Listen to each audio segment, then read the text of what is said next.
Let's first look at the axes. On the horizontal axis, we have quantity.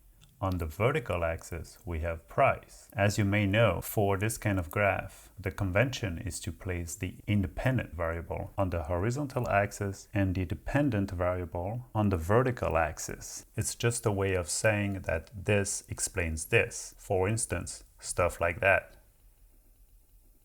Anyways, so we can conclude that economists consider that quantity explains price, right?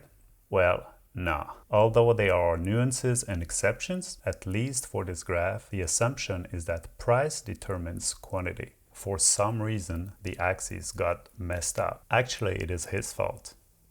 But this is not about blaming a dead old man. So just remember that variables are arranged in an unusual way and that this is the direction of the relationship. That's all for the axes. Let's talk about the curves now. One represents supply and the other represents demand. Oh yeah. And by the way, even when there are straight lines, economists call them curves. Just get over it. These two curves indicate the quantities supplied and demanded for each price level.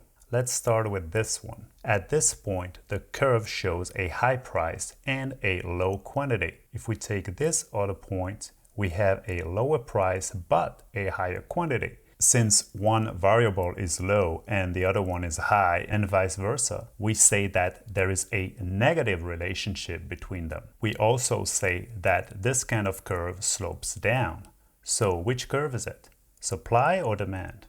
Rather than trying to guess or to remember, think about what this negative relationship means. If this is the market for, say, pineapples, and they are cheap, what is high? Quantity demanded or quantity supplied? If pineapples cost, say, $1, my guess is that people are going to be willing to buy a hell of a lot more of them than if they cost $10, right? So this is the demand curve. It shows the quantity that buyers want at each price. From the supply side, it's the opposite. At a lower price, only a lower number of pineapples will be produced, and at a higher price, a higher number of pineapples will be produced. Here, the upward sloping curve shows a positive relationship between price and quantity. Here is why. Imagine that there is a zone with perfect conditions to grow pineapples.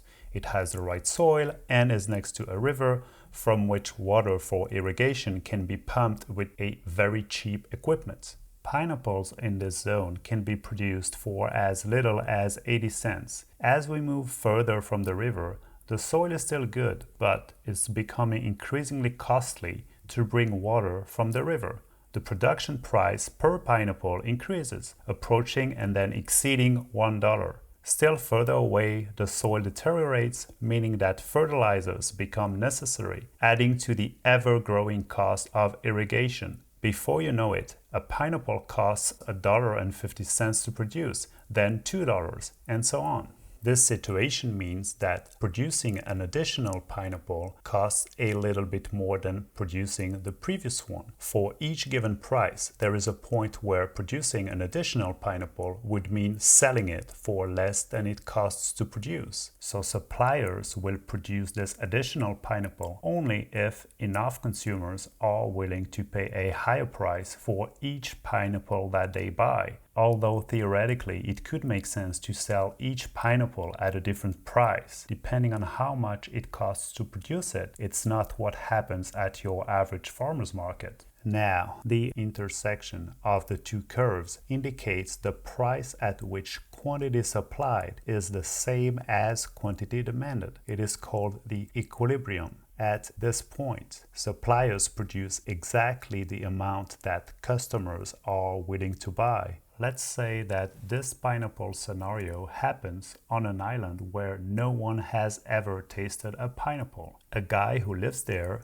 goes on a trip, he discovers pineapples and decides to produce and sell them on the island. Since it's a new thing, he's not sure where the equilibrium is. He takes a guess and produces all the pineapples he can sell for a profit at this price. What do you think happens? Well, the quantity that people demand is greater than what he has to sell. This excess in quantity demanded is represented by the distance between these 2 points. After having to turn down customers who show up when there are no pineapples left, he realizes that he can supply a bit more, and since the additional pineapples cost him more to produce, he increases his price. This in turn reduces the quantity that people want to buy, so price and quantity change until the equilibrium is reached, when quantity supplied and quantity demanded are the same.